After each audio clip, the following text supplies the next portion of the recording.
Next, we have Jason Smith as an assistant professor and extension beef specialist for Texas A&M AgriLife Extension in Amarillo, Texas. Jason has a PhD in beef cattle nutrition, and his primary responsibilities are to develop and support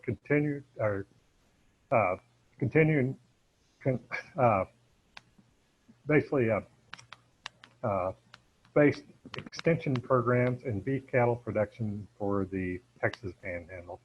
So he's going to be talking to us about some of the requirements for beef cattle on wheat, and we appreciate Jason participating.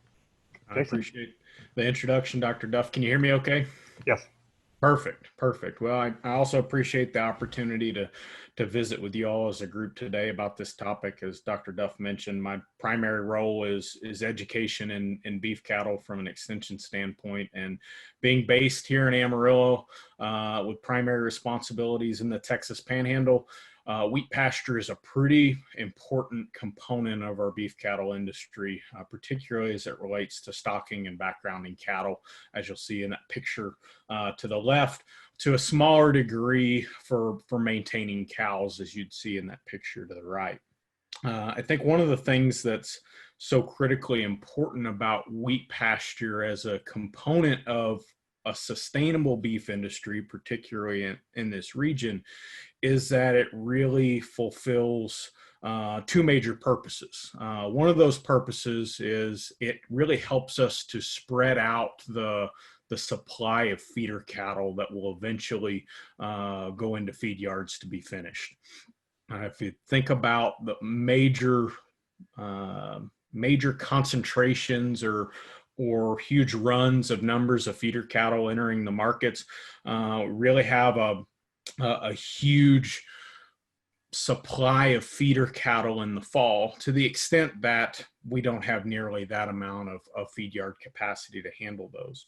And so in terms of this region, wheat pasture provides nutrient resources for those animals during a time where we would not have those from a pasture or a forage standpoint. Wheat pasture as a cool season annual forage does a great job of complementing our native warm season perennial grass pastures here in the Panhandle and in the Southern Plains region. But that second aspect that I think is critically important about wheat pasture is it can be a quite an effective risk management tool. And I don't know if Jackie's going to talk about this a little more once he talks specifically about the variety of wheat that was chosen for use in this project. But it's not only a risk management tool from the cattle production side of the equation, it's also a risk management tool from the agronomic side of the equation. So for wheat producers that might be looking at it as a dual purpose crop, or cattlemen that may be looking at it from a dual purpose crop, there's a lot of opportunity to potentially abate risk. Say if we have a down wheat market and we have an up cattle market, there's opportunity to potentially be more profitable in the system through devoting more of that wheat towards grazing, so graze out, versus that wheat necessarily being harvested for grain. And the same is true vice versa. As I mentioned, it really helps to bridge a forage gap here in the Southern Plains, where we, without wheat or another cool season annual type forage, really wouldn't have anything grazable, at least from a quality standpoint.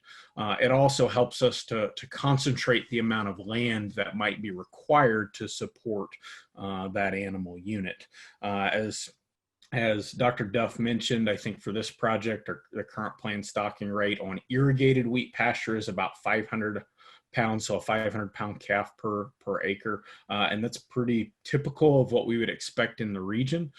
For irrigated wheat, we would decrease that stocking density substantially for dryland wheat, and also decrease that or change that depending upon our water availability for irrigated, or how much precipitation we've received for our dryland wheat. Whereas we might expect maybe half that amount of weight stock per acre.